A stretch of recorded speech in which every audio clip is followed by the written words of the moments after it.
Bonjour, bienvenue à la station Belmont, l'atelier de travail, car aujourd'hui, présentation de quelques modèles à l'échelle N. Donc ceux qui sont dans le HO, désolé, mais vous pouvez quand même rester et y apprendre des choses, là. Donc aujourd'hui, je vais vous ouvrir une SD40 d'Ender Mountain de ma collection personnelle et Rapido FP9A de ma collection personnelle pour vous montrer les deux différences entre deux versions de deux décodeurs ESU Locksound. Mais puisque vous avez deux modèles de deux fabricants de locomotives différentes, il y a des façons de faire différentes entre une et l'autre.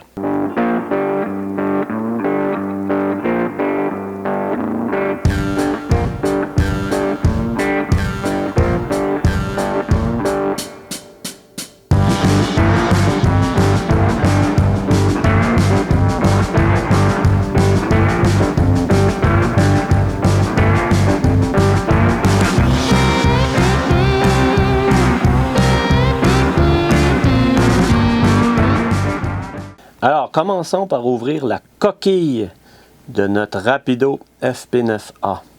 C'est bien fait, c'est énormément de petites pièces, c'est beaucoup de détails, mais contrairement à tous les autres modèles F avec le nez arrondi, vous n'avez pas besoin d'enlever le coupler à l'avant. Le pilote et le coupler sont fixés après le châssis de la locomotive. Donc, vous n'avez pas besoin d'enlever le coupler arrière ni le coupler avant, comme sur une Intermountain ou une Kato. Alors, la façon de faire, c'est de glisser vos ongles. Vous pouvez prendre des cure-dents, d'écarter les jupes dans le bas de la coquille de plastique. Vous écartez les coquilles un peu et un bon geste là, franc là, sur votre jambe. Là, vous venez détacher la coquille de votre locomotive. Et vraiment, là, vous voyez là, le châssis, là, à quel point le pilote s'est pris sur le châssis de votre locomotive et comment la coquille s'enlève et se remet facilement. Là. Une locomotive Rapido, il y a énormément de fils parce que justement, Rapido, il y a énormément de lumière. Ce sont des barrettes de lumière. Donc ici, vous avez une barrette de lumière avec deux petites LED. Ça, ce sont les lumières qui sont sur le toit des locomotives CP. Vous avez aussi à l'avant 5 autres LED. Le phare, les feux de priorité au-dessus des numéros et évidemment les lumières pour les numéros. Ce sont toutes des lumières indépendantes les unes des autres. C'est ce qui fait que justement chez Rapido, ben oui, vous avez une locomotive ultra détaillée, ultra précise au niveau des lumières. Et le décodeur ESU, c'est celui-ci. C'est juste clipper sur une nouvelle prise que moi je ne saurais nommer, car je ne suis pas un expert des décodeurs, mais vous avez une nouvelle prise avec le décodeur ESU qui vient tout simplement là, se clipper dans son socle. Comment est-ce qu'on fait pour ouvrir une locomotive? Dans ce cas-ci, une Intermountain. Vous videz l'emballage de votre locomotive. Puis je vous dirais, c'est sensiblement le même truc pour les locomotives Kato et Atlas que celle-ci d'Intermountain. Vous vous servez de la coquille vide. Vous venez appuyer les marches sur le rebord. Pas sur le bogie, là. Vraiment sur les marches, sur le rebord de votre boîte. Vous la tenez en place et un bon coup vous permet de libérer votre locomotive, la coquille. Même chose de l'autre côté. Et voilà, ma coquille s'est libérée de son châssis. On voit qu'il y a beaucoup plus de place dans celle-là que dans la Rapido qu'on a vu un peu plus tôt. Le décodeur, lui aussi, est de marque ESU Locksound. La même chose que celle de Rapido. Par contre, à ce niveau-ci, beaucoup plus facile à entretenir, beaucoup plus facile à démonter parce que la coquille, une fois enlevée, ben c'est une barrette qui ressemble beaucoup plus à ce que nous a habitués Kato, Atlas et maintenant Intermountain.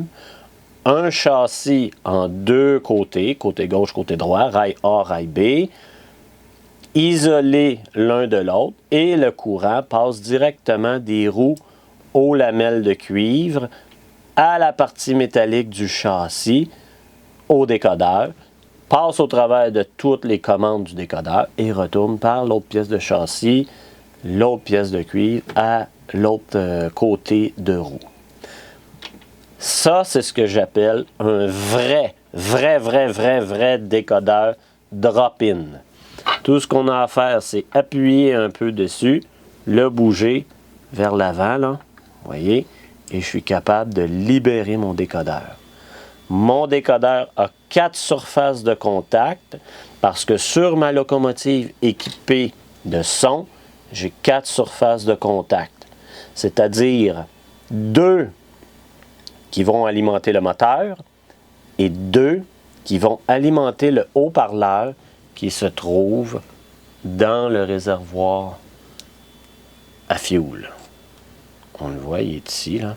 Fait que de plus en plus, Atlas commence à faire ses locomotives de la même façon qu'Intermountain a déjà établi un nouveau standard qui, tant qu'à moi, je le trouve parfaitement génial parce que le même format de décodeur pourrait faire dans à peu près 90 à 95% des locomotives Atlas, Intermountain, Kato. C'est très bien fait. C'est peut-être tellement génial qu'ils vont décider de ne pas l'utiliser. Ça serait dommage. Pour l'instant, Intermountain et quelques modèles d'Atlas ont adopté ce format de décodeur, cet ensemble et cette façon de faire avec le haut-parleur dans le réservoir. Sur cette barrette, il y a 2 LED, donc je vais redébarquer le décodeur pour vous le montrer. En dessous, vous avez une petite LED ici, une petite LED là, qui allume le phare ou les ditch lights. Parce qu'au-dessus, vous avez l'équivalent, un deuxième petit LED qui va éclairer soit un phare, soit les ditch lights. Et comme il y a des locomotives qui ont des ditch lights en avant et en arrière, bien, vous avez sur la même barrette 2 LED à chaque extrémité. Intermountain, dans leur modèle d'SD40, il y en a quelques-unes qui, sur la coquille, ont un gyrophare. Alors, ils ont aussi sur le dessus du décodeur. Ici, il y a un petit feutre, parce que ce modèle-là ne devait pas être équipé d'un gyrophare. Mais dessous le petit feutre, il y a un 5e LED, et je pense que c'est la fonction 5 qui fait flasher la LED sur le dessus du décodeur pour aller alimenter le gyroscope sur les modèles, évidemment, qui en sont équipés, là. Mais tous les décodeurs viennent avec cet ensemble de 5 LED sur les barrettes de ESU Loxand. Voilà pour aujourd'hui. Présentation de 2 locomotives à l'échelle N et de la façon dont les décodeurs ESU Loxand sont installés, les variantes, pour votre culture personnelle d'apprendre comment c'est fait. Voilà, bonne journée, bon hobby!